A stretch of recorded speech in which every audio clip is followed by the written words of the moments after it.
UK Foreign Secretary David Lammy called on Prime Minister Narendra Modi in New Delhi last evening.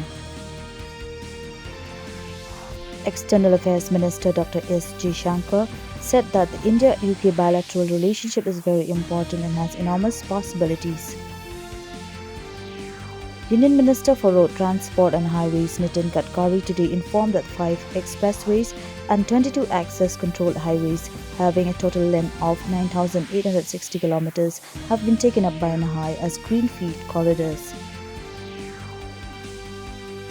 29 Agnivayu women from the Indian Air Force will come together to form the first ever all-women drill team.